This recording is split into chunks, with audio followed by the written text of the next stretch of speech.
Hello everyone. This is a beautiful position that we have in front of us. It is white to play and win.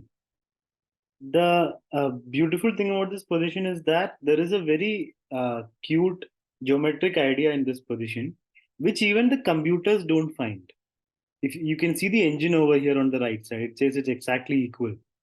Basically, engine says you play b7, king moves, takes, and it's a drawish position. So even though we have a fork, that would just lead to a draw like this.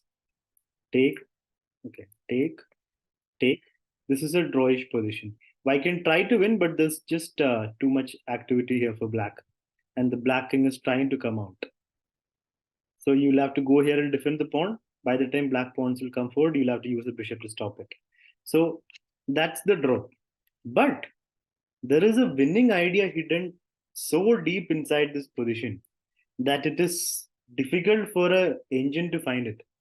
A human might find this because it's logical, but for a computer, this is really hard, which is why it's saying it's equal.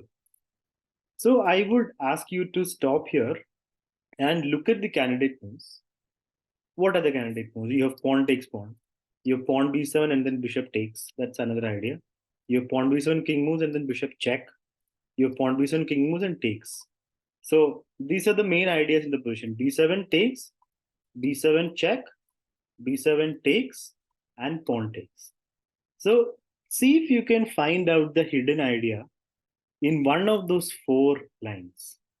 One of those four lines is winning. So you can pause the video and try to figure out the winning plan. And once you see this idea, it's going to give you a lot of satisfaction. I can tell you that. So I'm going to go ahead with the explanation here. The winning plan is b7. After king moves, we give a check. Black has only one option, rook c7. Taking the rook will just not be enough. If you do this, it's still a draw. Black has got two pass pawns, white has got two connected pawns. So both kings have to stay near the opponent's pieces. So we're not going to take after bishop f4, rook c7. We are going to play king to g6. Now the engine sees it. See, the bar has just gone up. It's saying mate in 9. So do you see the idea now? It's still not very obvious, right?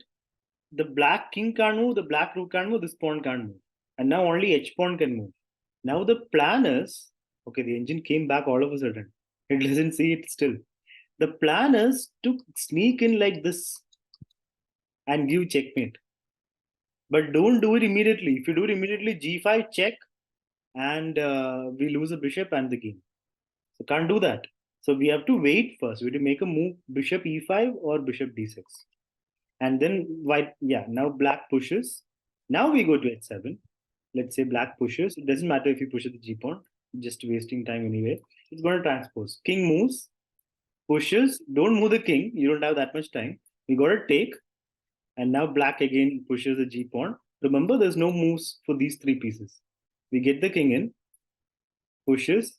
Now don't play king here because then g3 bishop takes is a stalemate. We don't want that. We have to again move the bishop out of there. Either f4, e5, or d6, doesn't matter. Black pushes, we bring the king in. Black pushes, we bring the king in. And when black promotes, we give the satisfying bishop takes c7 checkmate. Now, this was not a clickbait title. This was a position that I have not seen before ever. This idea of getting the king in like this, with everything stuck in a pin, in an eternal pin, and a lot of zugzwangs, and we get in and we give mate.